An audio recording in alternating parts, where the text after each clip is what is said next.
Hello friends, welcome back to our YouTube channel. আজকে আমরা জানবো বর্ষাকালে খারিফ ফসলের পাশাপাশি কোন কোন ভেষজ উদ্ভিদ চাষ করলে আপনারা লাভবান হবেন। তো চলুন বন্ধুরা, দেরি না করে শুরু করা যাক আজকের ভিডিওটি।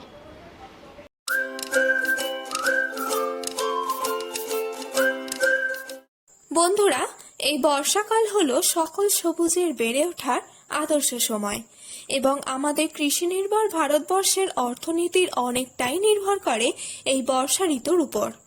তাই আজকে আমরা জানবো এই বর্ষাকালে কোন কোন মেডিসিনাল প্ল্যান্ট অত্যন্ত কম খরচে অন্যান্য অব্যবহৃত জমিতে বা চাষের জমিতে চাষ করলে মার্কেটের চাহিদা পূরণ করার পাশাপাশি চাষিরাও লাভবান হবেন এবং অতিরিক্ত কিছু উৎপাদন এবং উপার্জন দুই হবে।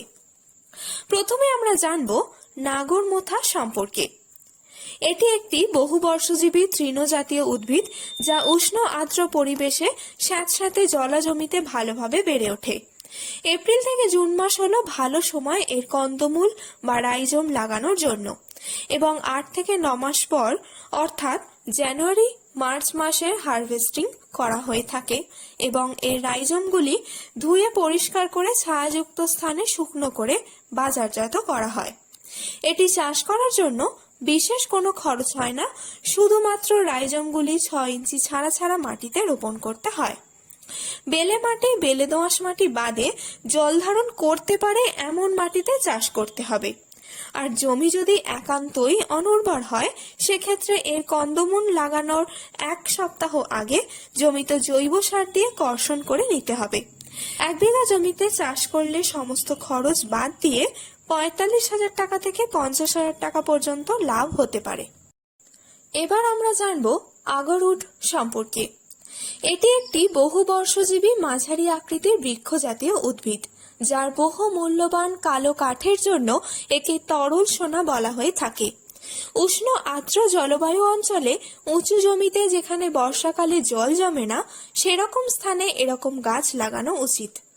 আগর গাছ লবণাক্ত কাদামাটি বাদে বিশেষ পরিচর্যার মাধ্যমে প্রায় সব রকম মাটিতেই বেড়ে ওঠে। তবে ভালো হয় যদি বেলে দোআঁশ মাটি, বালি মিশ্রিত কাদামাটি, ল্যাটেরাইট মাটি ও হলুদ পর্জল মাটিতে এই গাছ লাগানোর বিশেষ পদ্ধতি সম্পর্কে জানতে আপনারা আই বাটনে দেওয়া আগের ভিডিওটি দেখে আসতে পারেন। এই গাছ লাগানোর 8 থেকে 10 বছর পর এটি পরিণত গাছে রূপান্তরিত হয়। এরপর এটি বিশেষ প্রক্রিয়ায় এর থেকে কালো কাঠ বার করা হয়। গাছগুলি কেনা থেকে লাগানোর মজুরি সহ 8 থেকে 10 বছর পরিচর্যা করতে খরচ হবে আনুমানিক 250 টাকা থেকে 400 টাকার কাছাকাছি। এরপর গাছ প্রতি ইনকুলেশন করার খরচ বাদ দিয়ে একটি গাছ থেকে প্রফিট হবে অন্তত 20,000 টাকা থেকে 1,50,000 টাকার কাছাকাছি। বন্ধুরা, এবার আমরা জানবো ওলট কম্বল সম্পর্কে। ওলট কম্বল হলো একটি বহুবর্ষজীবী চিরসবুজ ছোট বৃক্ষ জাতীয় উদ্ভিদ। এটি একটি এমন গাছ যার পাতা, কাণ্ড, ডালপালা ও শিকড় প্রায় সমস্ত অংশই কাজে লাগে। মার্চ থেকে জুন মাস পর্যন্ত এর বীজ থেকে চারা গাছ ফোটানো যায়। এছাড়া বর্ষাকালে এই গাছের ডাল কেটে এর কাটিং থেকেও চারা তৈরি করা হয়। সাধারণত উষ্ণ আর্দ্র জলবায়ু অঞ্চলে দোআঁশ মাটি, ল্যাটেরাইট মাটি, বালি মিশ্রিত কাদা মাটি বা এঁটেল মাটিতেও এই চাষ করা যায়। আগর গাছের মতনই এই গাছ রোপণ করার জন্য কোনো চাষের জমির দরকার নেই। পুকুর পাড়ে বা অন্যান্য ঝোপঝাড় অঞ্চলে এই গাছ লাগিয়ে অনায়াসেই উৎপাদন বৃদ্ধি করা সম্ভব। 1 বিঘা জমিতে চাষ করার জন্য 200টি থেকে 250টির মতন চারা গাছের প্রয়োজন, যার জন্য খরচ হতে পারে 2,000 টাকা থেকে 2,250 টাকার কাছাকাছি। এই চাষে গাছের পরিচর্যার জন্য কোনো পরিশ্রম বা খরচের দরকার হয় না। একবার গাছ লাগালে 5 থেকে 6 বছর পর্যন্ত এর পাতা ও ডালপালা সংগ্রহ করা সম্ভব। 1 বিঘা জমিতে ওলট কম্বল চাষ করে 1 বছর পর থেকেই 1 লক্ষ টাকা থেকে 1,12,500 টাকা পর্যন্ত উপার্জন করতে পারবেন। এই চাষের প্রধান পরিশ্রম কেবল গাছ থেকে পাতা ও ডালপালা সংগ্রহ করে ছায়াযুক্ত স্থানে শুকনো করা। এবার আমরা জানবো অয়েল ভেটিভার সম্পর্কে। এটি একটি বহুবর্ষজীবী তৃণজাতীয় উদ্ভিদ এটি সাধারণত কাদামাটি ও এঁটেল মাটি বাদে প্রায় সমস্ত প্রকার মাটিতেই চাষ করা সম্ভব।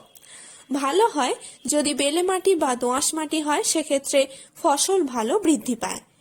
ভেটিভারের স্লিভ বা চারা রোপণ করার সব থেকে ভালো সময় হলো জুন মাস থেকে সেপ্টেম্বর মাস, এবং গাছগুলি পরিণত গাছে রূপান্তরিত হতে সময় লাগে 11 থেকে 18 মাস।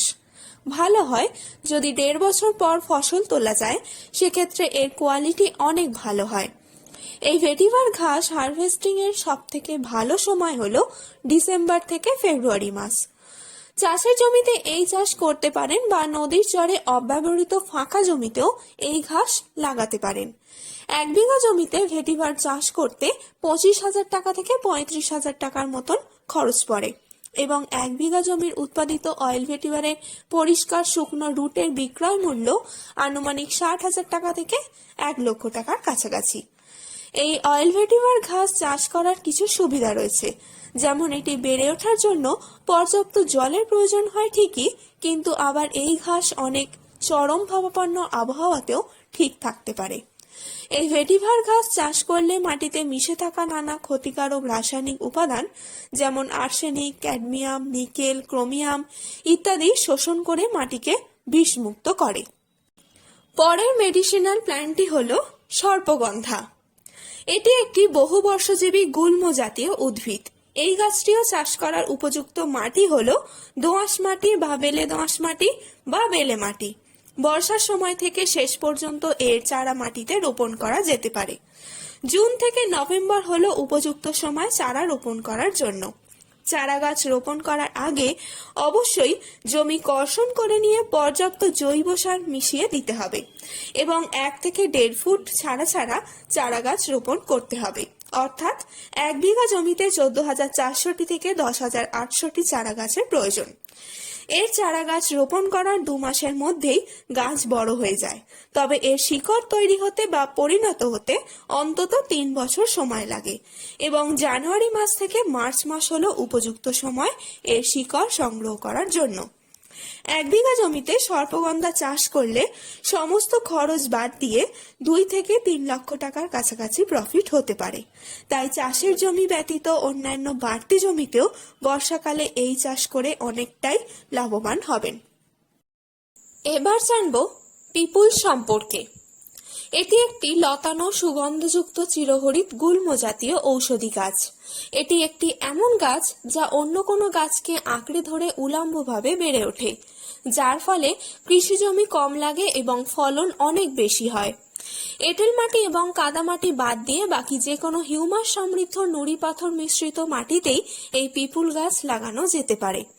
দোআঁশ মাটি, পর্জল মাটি এবং যে কোনো উর্বর মাটিতেই এই পিপুল চাষ করা যেতে পারে। এটি একটি আলোক বিদ্বেষী গাছ, তাই ছায়াযুক্ত স্থানে লাগানোই ভালো। বর্ষা শুরুর আগে এর চারা গাছ মাটিতে রোপণ করে দিলে গাছগুলি ভালোভাবে বেড়ে উঠতে পারে। 1 বিঘা জমিতে মোট পিপুল চারা লাগে 1000টি, এবং 1 বিঘা জমিতে পিপুল চাষ করতে মোট খরচ পড়বে 10,000 টাকা থেকে 12,000 টাকার কাছাকাছি। গাছগুলি লাগানো 3 থেকে 4 বছর পর থেকেই গাছে ভালো ফল ধরতে শুরু করে, যা পরিষ্কার করে রোদে শুকনো করে পলিব্যাগে ভরে বিক্রয় করা হয়ে থাকে। গাছ পরিণত হবার পর থেকেই 1 বিঘা জমিতে এই পিপুল চাষ করে অন্তত 2.5 লক্ষ টাকা থেকে 5 লক্ষ টাকা পর্যন্ত উপার্জন করা সম্ভব। বন্ধুরা, পরবর্তী ভেষজ গাছটি হলো কালমেঘ। এটি একটি 1 বর্ষজীবী বিরুৎ শ্রেণীর হার্বস। এটিও একটি আলোক বিদ্বেষী গাছ, অর্থাৎ ছায়াযুক্ত স্থানে স্যাঁতস্যাঁতে জায়গায় কালমেঘ গাছ ভালো হয়। দোআঁশ মাটি, ল্যাটেরাইট মাটি এবং বেলে দোআঁশ মাটি হলো এই কালমেঘ চাষের উপযুক্ত মাটি। এছাড়া অন্যান্য যে কোনো উর্বর মাটিতেই এই গাছ বেড়ে ওঠে। সাধারণত বন জঙ্গল ঝোপঝাড় অঞ্চলে এই কালমেঘ গাছ লক্ষ্য করা যায়।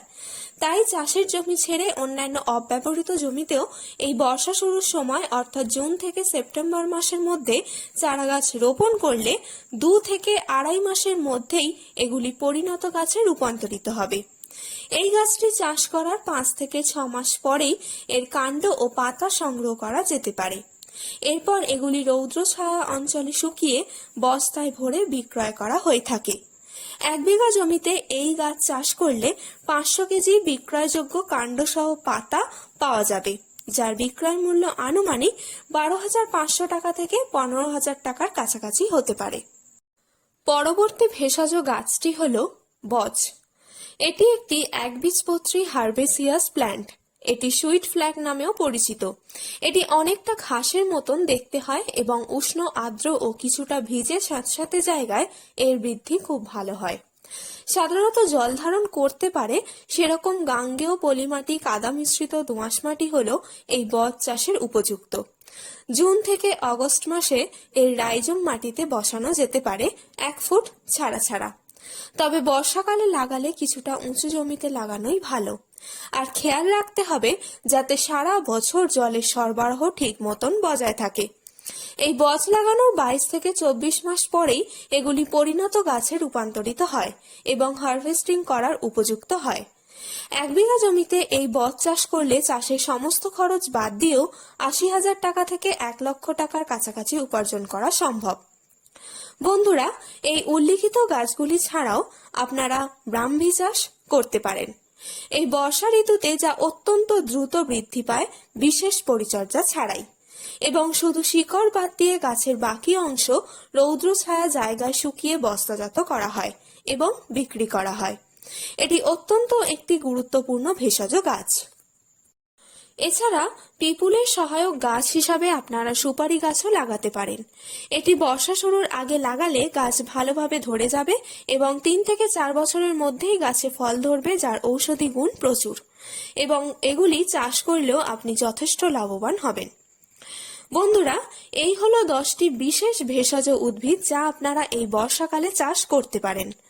খারিফ শস্য চাষের পাশাপাশি এতে মাটিকে সঠিক ব্যবহার করা হবে, কারণ গাছ মাটির ক্ষয় রোধ করে। তাই ফাঁকা জমি বা অব্যবহৃত জমিকে কাজে লাগান, ভেষজ চাষ করুন।